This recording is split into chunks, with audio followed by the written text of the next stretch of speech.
बिहार ज्ञान चक्षु में आपका फिर से एक बार स्वागत है।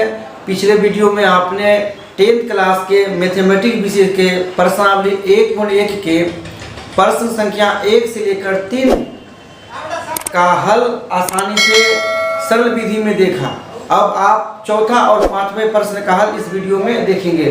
तो इस तरह नए नए वीडियो देखने के लिए हमारे चैनल बिहार ज्ञान चक्षु को सब्सक्राइब करेंगे। यदि अब तक आपने हमारे चैनल को सब्सक्राइब नहीं किया है, हमारे चैनल में आपको मैथमेटिक्स, संस्कृत, साइंस के अलावे और भी कई दूर विषयों के से संबंधित वीडियो मिलेंगे। तो चलिए आइए, पहला प्रश्न है, यूक्लिड विभाजन प्रेमिका का प्रयोग करके दर्शाइए कि किसी धनात्मक पूर्णांक का वर्ग किसी पूर्णांक m के लिए 3m या 3m प्लस 1 के रूप में होता है।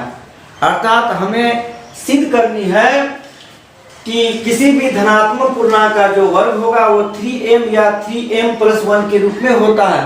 अर्थात किसी भी धनात्मक संख्या का वर्ग को यदि हम 3 से विभाजित करें, 3 से भाजक करें, भाग लगाए, तो वो पूरी विभाजित हो जाएगी। अर्थात उसका शेषफल 0 होगा या शेषफल 1 होगा।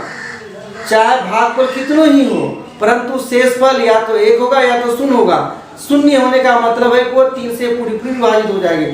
तो आइए हम जानते हैं कि कोई भी संख्या जो है BQ प्लस R के रूप में होता है। कोई भी धनात्मक संख्या A बराबर BQ प्लस R के रूप में होता है, जहाँ A जो है धनात्मक संख्या है, B जो है भाजक है, Q भागफल है और R शेषफल है। अर्थात भाज्य बराबर भाजक गुने भागफल जोड़ शेषफल। जहाँ यहाँ हम जो है, यहाँ हम A को x मान लेंगे, वो धनात्मक संख्या को x मान लेते हैं, ठीक है।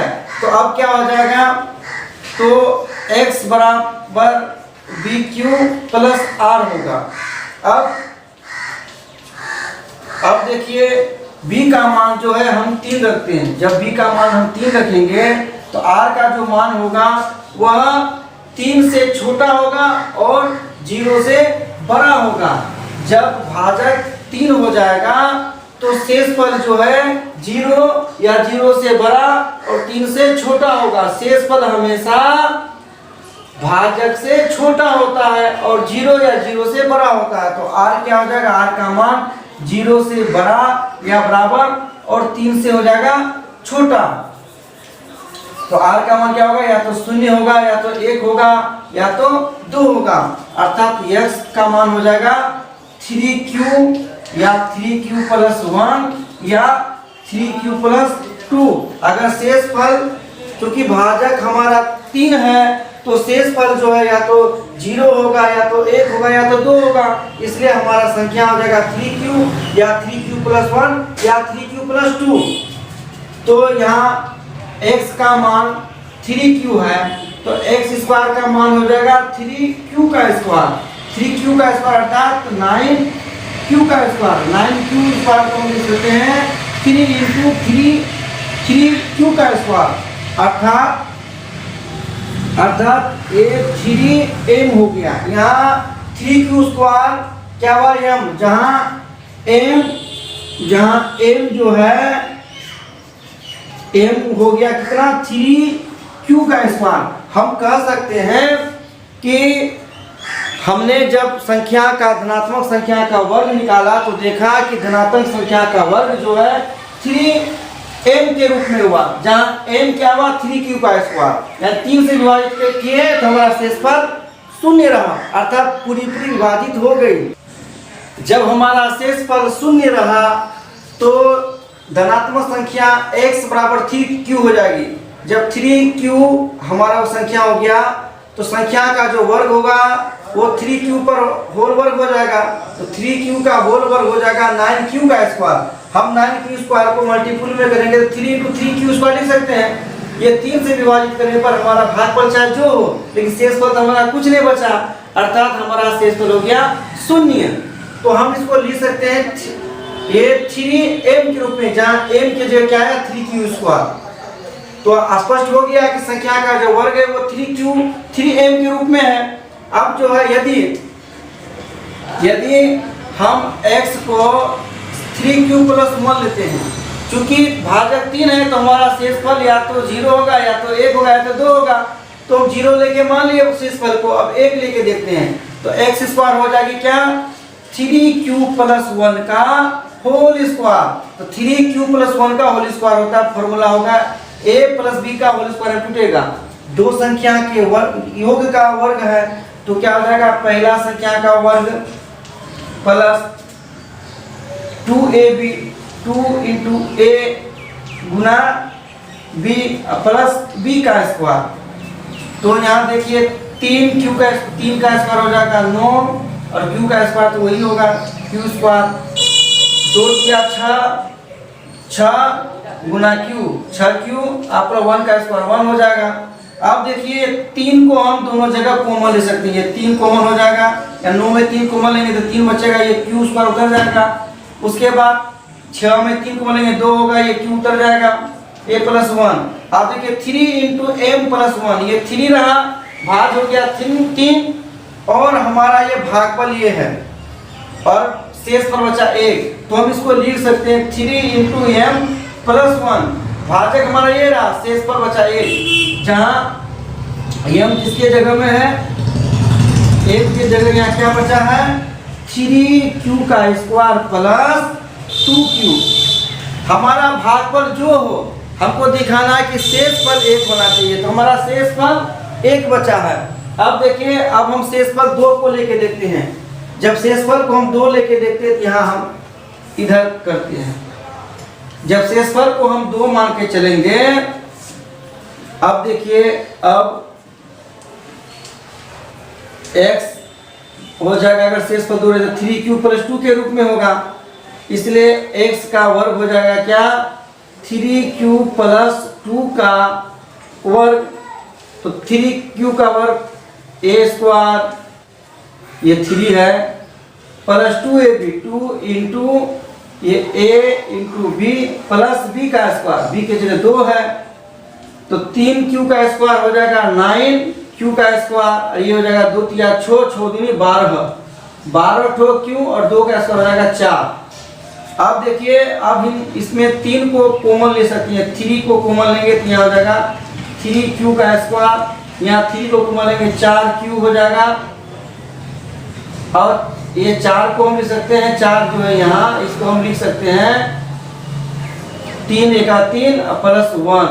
ये 4 को जब तोड़ेंगे ना 3 जो 1 होगा, 3 × 3 हो जाएगा प्लस 1 अलग से, ये हो जाएगा 3m, ये पूरा 8m हो गया प्लस 1, जहाँ हमारा m के बदले क्या है आपकी बात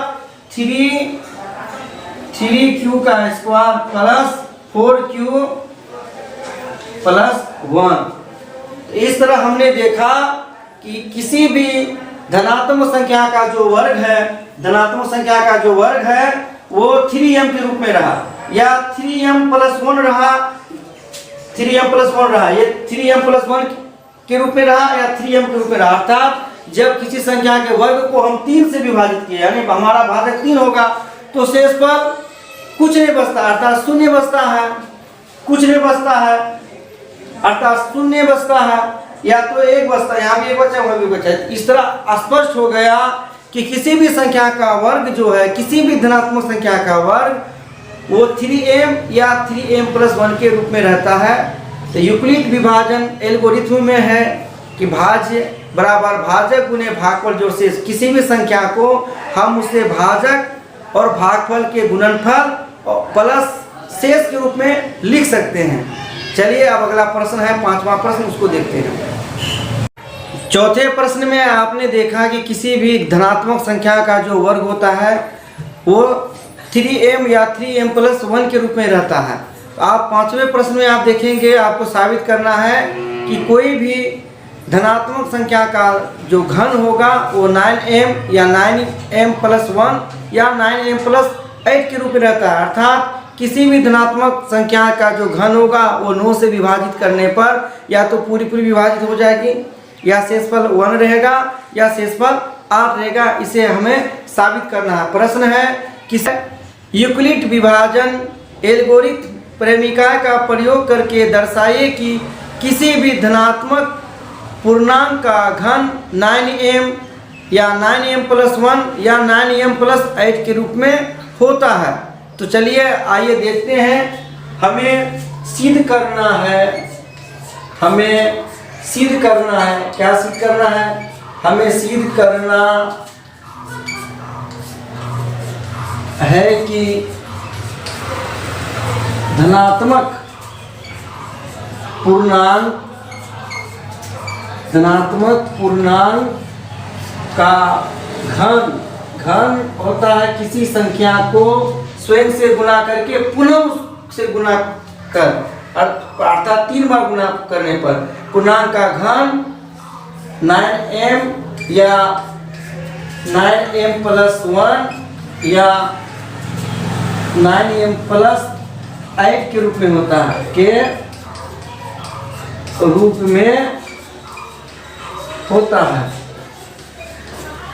है। हमें यही साबित करना है कि किसी भी घनात्मक संख्या के घन को 9 से विभाजित करने पर वो पूरी विभाजित हो जाएगी, अर्थात शेषफल 0 होगा या शेषफल 1 बचेगा या शेषफल 8 बचेगा। तो हम संख्या को मान लेते हैं। माना कि संख्या x है, संख्या को हम x मान लेते हैं, परंतु हम जानते हैं कि कोई भी संख्या यूक्लिड विभाजन एल्गोरिथ्म के अनुसार रहता है a बराबर bq प्लस r के रूप में, जहाँ a भाज्य है, b भाजक है, q भागफल है और r शेषफल है। तो यहाँ हमने x को a को x माना है और b हो जाएगा हमारा 9, तो संख्या हो जाएगा x बराबर 9q प्लस r, जहाँ r हो जाएगा, जहाँ हमारा r होगा 0 या 0 से बड़ा और शेषफल हो जाएगा r हो जाएगा 0 या 0 से बड़ा और 9 से छोटा, अर्थात 0 r बराबर 0 या 1 या 2 या 3 या तो 4, इस तरह करते करते 8 तक।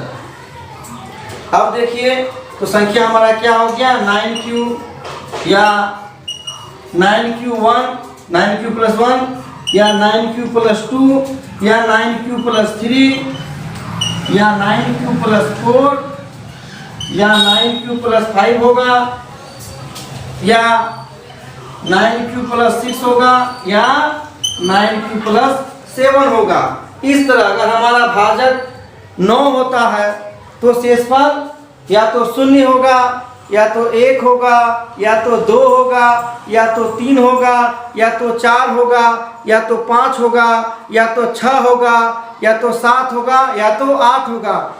हमने पहले भी बताया है कि शेषफल हमेशा 0 या 0 से बड़ा और भाजक से छोटा होगा। तो भाजक 9 है तो शेषफल 9 से छोटा होगा और 0 से बड़ा होगा। तो 9 से छोटा और 0 से बड़ा 0 से लेकर 8 तक होता है। अब चलिए, अब यदि संख्या हमारा 9q रहता है तो संख्या का जो घन होगा वो 9q का घन हो जाएगा। तो 9q का घन होता है 729 q का क्यूब। ये जो क्यूब है 9 के लिए भी है तो 9 का क्यूब हो गया 729, और ये क्यूब जो है ये q के लिए भी q का क्यूब हो गया q का क्यूब। तो हम इसको लिख सकते हैं 9 गुना 81 q का क्यूब, या ये हो गया हमारा 9m के रूप में, जहाँ हमारा m क्या हो गया 81 q का क्यूब। अब देखिए यदि x को हम 9q+1 लेते हैं तो x का जो घन होगा वो क्या हो जाएगा 9q+1 का घन हो जाएगा। तो x को यदि हम 9q+1 लेते हैं तो x का घन हो जाएगा 9q+1 का घन। तो 9q+1 का घन ये a + b का होल क्यूब का फॉर्मूला में टूट जाएगा। तो ये क्या हो जाएगा a का क्यूब प्लस 3ab 3a है 9q into b 3ab into A plus B formula हुआ ए का cube plus 3ab plus A plus B का क्यूब, बी की जगह 1 है। तो अब हम इसको ऐसे लिख सकते हैं 9 क्यू का क्यूब हो जाएगा 729 का क्यूब और ये हो जाएगा 9 क्या 27 क्यू बैठ जाएगा इंटू है 9 क्यू प्लस 1 अब प्लस ए का क्यूब हो गया 1। हम इसको ए प्लस बी का होल क्यूब में तोड़े तो ए प्लस बी का होल क्यूब होता है ए cube plus 3ab into A plus B का क्यूब, जहाँ ए के जगह 9 क्यू है और बी के जगह 1 है, उस फॉर्मूला में हमने तोड़ दिया। अब हम इसमें क्या कर सकते हैं कि इसमें हम 9 को हम कॉमन लेंगे, तो 9 को हम कॉमन ले लेंगे, यहाँ हमारा जो हो जाएगा, देखिए चूंकि हम 9 को कॉमन लेंगे, या छोटी ब्रैकेट ऑलरेडी है तो हमको यहाँ मझली ब्रैकेट लेना होगा। तो 9 कॉमन लिए तो यहाँ हो गया 81 क्यू का क्यूब, यहाँ 9 कॉमन लिए तो 9 3 होगा 3 cube into A plus B plus 1, ये हमारा हो गया 9 ये पूरा को हम मान लेते हैं भागफल है m प्लस शेष पर हुआ 1, तो 9m प्लस 1 के रूप में हो गया। जहाँ m किसके जगह आया, जहाँ m आ गया आपका 81 क्यू का cube plus 3q into 9q plus 1। इस तरह हमने देखा कि संख्या जो है 9m प्लस 1 के रूप में रहता है संख्या का घन।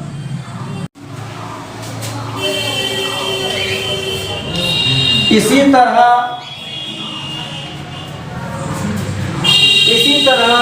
यदि हमारा संख्या अगर हम इसको लेते हैं संख्या n 9q प्लस 2 रहेगा, तो संख्या का जो घन होगा वो क्या हो जाएगा 9q प्लस 2 का घन। तो 9q जब इस पर घन दिए यहाँ भी घन होगा, तो 9q प्लस 2 का घन हो जाएगा। तो फिर उसी तरह a प्लस b का होल क्यूब में टूटेगा, a के जगह 9q हो जाता है, b के जगह 2 हो जाता है, तो a प्लस b का होल क्यूब क्या हो जाएगा a का क्यूब, a के जगह 9q है, a का क्यूब प्लस 3ab माने 3a into b, 3a into b into a plus b का क्यूब, b के जगह 2 है, 2 का क्यूब। तो अब आप देखेंगे ये 9q का क्यूब, 9 का क्यूब होता है 729 और q का क्यूब हो जाएगा, और यहाँ सब गुने हो जाएगा, 3 को 9 से गुना करेंगे 27 को 2 से गुना करते हैं 54, और यहाँ q है अंदर में है ब्रैकेट के अंदर में 9q प्लस 2, अब इधर क्या है 2 का क्यूब हो गया ये 8।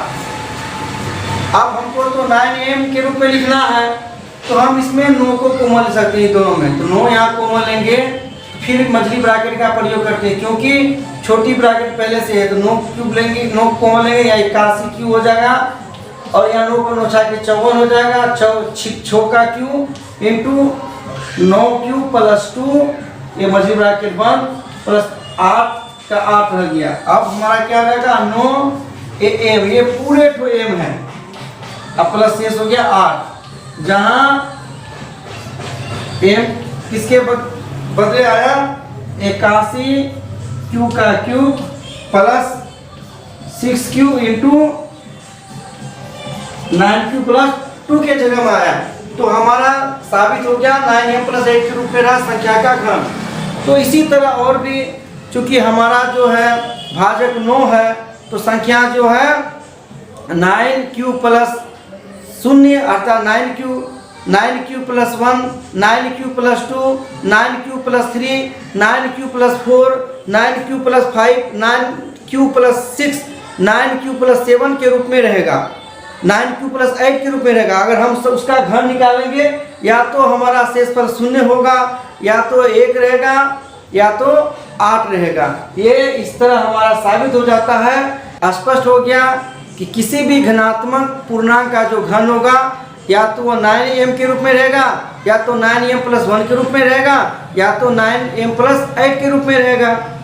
तो हमने पिछले वीडियो में एक्सरसाइज 1.1 जो 10th क्लास के मैथमेटिक्स सब्जेक्ट से है, बाकी वीडियो पहले के वीडियो में दिया हुआ है, बाकी प्रश्न और 4 और चौथा और 5वां प्रश्न इस वीडियो में है।